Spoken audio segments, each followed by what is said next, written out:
Assalomu alaykum. Xabar 24 kanali o'z ishini boshladi. Kanalimizda birinchi bo'lsangiz, podpisatsiya va qo'ng'iroqchani bosib qo'yishni unutmang. Bugun dasturimizda Pedagogika universiteti zamdekani talaba qizni zo'ramoqchi bo'lgani aytilmoqda. Aliment to'lamaganlarning mashinani boshqarish huquqi vaqtincha cheklab qo'yiladi. Marshal Do'stum Afg'onistonda yangi kengash tuzdi. Toshkentda avtoraqam $50,000 ga sotildi. Shahrisabz tumanlararo iqtisodiy sudining sudyasi vafot etdi. Tolibon 42 yil deganda Afg'oniston aholisini ro'yxatga olmoqchi. Endi esa shu va boshqa xabarlar tafsiloti bilan batafsil Xabar 24 kanalida kuzatib borishingiz mumkin. Pedagogika universiteti zamdekani talaba qizni zo'ramoqchi bo'lgani aytilmoqda. Ijtimoiy tarmoqlarda Nizomiy nomidagi Toshkent davlat pedagogika universiteti 3-kurs talabalariga dekan o'rinbosari tegajog'lik qilib, so'ng uni derazadan itarib yuborgani haqida xabarlar tarqaldi. Qayd etilishicha, 18-oktyabr kuni Zulfiya nomidagi davlat mukofotiga tavsiyanoma olish maqsadida yoshlar ishlari bo'yicha dekan o'rinbosari Bog'abek Yo'ldoshev xonasiga kiradi. Dekan o'rinbosari kutib turishini so'raydi. Qizning aytishicha, xonadan hamma chiqib ketgach, dekan o'rinbosari charchaganligini aytib, undan qahva damlab berishini so'raydi. Qiz qahva damlash uchun chog'langanda erkak eshikni ichkaridan qulflab, chiroqni o'chiradi. Mushtariy nimanidir sezganday yaqin do'stiga qo'ng'iroq qilib, tezroq yetib kelishini so'raydi. Xonadan chiqay desa, erkak uni ushlab olib, xonasidagi divanga yotqizmoqchi bo'ladi. Qiz qarshilik qiladi. Eshikning u tarafida esa qizning do'sti kelib, eshikni ochishni so'raydi. Mushtariy amallab oyna oldiga kelib yordamga chaqiradi. Shunda qizning aytishicha, erkak uni derazadan itara boshlaydi. U qanchalik qarshilik ko'rsatmasin, kuchi yetmay derazadan pastga tushib ketadi. Talaba qizning so'zlariga ko'ra, Bog'abek derazani yopib, jalyuzini tushiradi va eshikni ochadi. Qizning do'sti zamdekanni olib pastga tushadi. Atrofda yig'ilganlarga dekan o'rinbosari qiz oynadan o'zi sakragani va uni shifoxonaga olib borishni aytadi. Mushtariyni mashina orqa o'rindig'iga yotqizishadi. Do'sti haydovchi oldidagi o'rindiqqa o'tiradi. Yo'lda dekan o'rinbosari qizning onasiga qo'ng'iroq qilib, qiz oynadan tushib ketgani, uni shifoxonaga olib borishayotganligini aytadi. Svetoforning qizil chirog'ida qizning do'sti orqa o'rindiqqa o'tirguncha dekan o'rinbosari qizga oyna artayotib o'zi tushganligini aytishni tayinlaydi. Aks holda universitetdan haydash bilan tahdid qiladi. Shu payt yigit orqa o'rindiqqa o'tib nima bo'lganligini so'raydi. Qiz unga sekin uni itarganligini bildiradi. Shifokorlarning aytishicha, qiz vaqtincha olib kelingan. Mushtariyga tos suyagi sinishi, gematomalar va miya chayqalishi tashxisi qo'yilgan. U hali beri oyoqqa tura olmasligi aytilmoqda.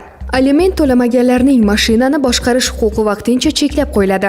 Normativ-huquqiy hujjatlar loyihalari muhokamasi portalida aliment qarzdorligini undirish tartibi takomillashtirayotganligi munosabati bilan O'zbekiston Respublikasining ayrim qonun hujjatlariga o'zgartirish va qo'shimchalar kiritish to'g'risidagi qonun loyihasi muhokama uchun e'lon qilindi. Loyiha bilan O'zbekiston Respublikasining tegishli qonunlariga aliment to'lovi bo'yicha qarzdorlarga nisbatan transport vositalarini boshqarish huquqi, shuningdek, faoliyatning litsenziyalanadigan turini amalga oshirish huquqini vaqtincha cheklashni nazarda tutuvchi o'zgartirish va qo'shimchalar kiritish taklif etilmoqda. Qonun loyihasini bir qator asosiy qoidalar nazarda tutmoqda. Xususan, loyihaga ko'ra, davlat ijrosi tomonidan aliment to'lovi bo'yicha qarzdor jismoniy shaxs tomonidan ijro hujjatidagi yoki ijro hujjati bo'lgan sulh hujjatdagi talablar belgilangan muddatda uzursiz sabablarga ko'ra ijro etilmaganda davlat ijrochisi undiruvchining arizasi bo'yicha yoki o'z tashabbusi bilan qarzdor jismoniy shaxsning transport vositalarini boshqarish huquqini vaqtincha cheklash to'g'risida qaror chiqarilishi haqli. Transport vositalarini boshqarish huquqini vaqtincha cheklash ta'sir chorasi ijro ishini yuritish belgilangan asoslarga ko'ra tugatilganda yoki tamomlaguniga qadar yoxud aliment to'lovini undirish to'g'risidagi ijro hujjatlari bo'yicha cheklov qo'llanilishiga asos bo'lgan qarzdorlik bartaraf etilgunga qadar bo'lgan muddatda qo'llaniladi. Boshqarish huquqi cheklangan shaxslarning transport vositalarini boshqarishi, xuddi shuningdek boshqarish huquqi cheklangan shaxslarga transport vositalarini boshqarishni topshirilishi bazaviy hisoblash miqdorining 5 baravari miqdorida jarima solishga sabab bo'ladi. Loyiha muallifiga ko'ra, ushbu qonunning qabul qilinishi O'zbekiston Respublikasida aliment undiruvi bilan bog'liq qarzdorlikni kamaytirish imkonini beradi. Marshal Do'stum Afg'onistonda yangi kengash tuzdi.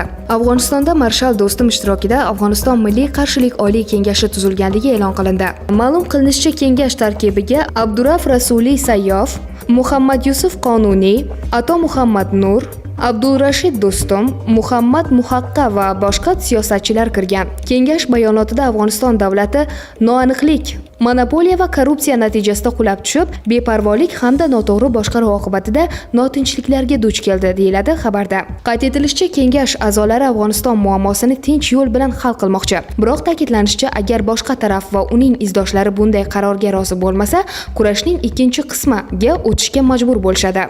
Bayonotda Tolibon harakati etnik guruhlarga, ayollarga, dindorlarga va rasmiy tillarga e'tibor bermasligi va hukumatning ayrim a'zolari esa BMT sanksiyalari ostida ekani ta'kidlangan. Afg'on xalqi qarshilik ko'rsatishga tayyorlanishi kerakligini qo'shimcha qilingan holda, mamlakat xalqini qiyin va uzoq muddatli qarshilikka tayyorlanishga chaqiramiz deyiladi bayonotda.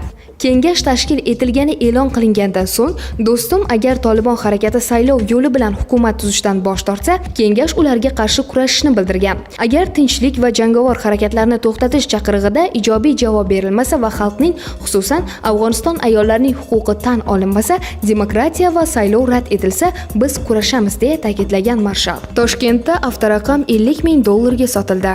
26 oktyabr kuni Toshkentda fuqaro 525 million so'mga davlat avtoraqamini sotib oldi. Avtoraqam auksionga qo'yilgan 12 oktyabr kuni 243 million so'mga teng bo'lgan va auksion yakunida u salkam $50,000 sotilgan. Shahrisabz tumanlararo iqtisodiy sudining sudyasi vafot etdi. Bugun 27 oktyabr kuni Shahrisabz tumanlararo iqtisodiy sudining sudyasi Rustam Qo'shoqov 59 yoshida vafot etdi. Ma'lumot o'rnida Rustam Qo'shoqov 1962-yil 20-may kuni Qashqadaryo viloyati Dehqonobod tumanida tug'ilgan. 25 yillik sudyalik tajribasiga ega. Faoliyati davomida Qarshi tuman sudi sudyasi, Qamashi tuman sudi raisi, jinoyat ishlari bo'yicha Surxondaryo viloyat sudi raisining o'rinbosari kabi mas'ul lavozimlarda ishlagan. Marhum 2021-yildan buyon Qashqadaryo viloyati Shahrisabz tumanlararo iqtisodiy sudining sudyasi lavozimida ishlab kelgandi. Tolibon 42 yil deganda Afg'oniston aholisini ro'yxatga olmoqchi. Afg'onistonda hokimiyatni qo'lga olgan Tolibon harakati mamlakat aholisini ro'yxatga olishni rejalashtirmoqda. Bu haqda Tolibon tomonidan axborot va madaniyat vaziri o'rinbosari etib tayinlangan Zabihullo Mujohid ma'lum qilgan. Bugun yig'ilish bo'lib o'tdi. Uchrashuvda iqtisodiy va turli infratuzilma loyihalarini muhokama qilindi. Mamlakat demografik xizmati faoliyati bilan bog'liq masalalar ko'tarilib, Afg'oniston aholisini ro'yxatga olish to'g'risida qaror qabul qilindi. Yig'ilishda bundan tashqari narkotik moddalarning noqonuniy aylanishiga qarshi kurash bo'yicha ko'rilayotgan chora-tadbirlar, diniy yetakchilarning malakasini oshirish zarurati, sog'liqni saqlash sohasidagi vaziyat va tabiiy trans-afg'on gaz quvuri loyihasini amalga oshirish istiqbollari muhokama qilindi. Xitoy Tolibonning boshqaruv va xavfsizlikka sodiqligini ta'kidladi.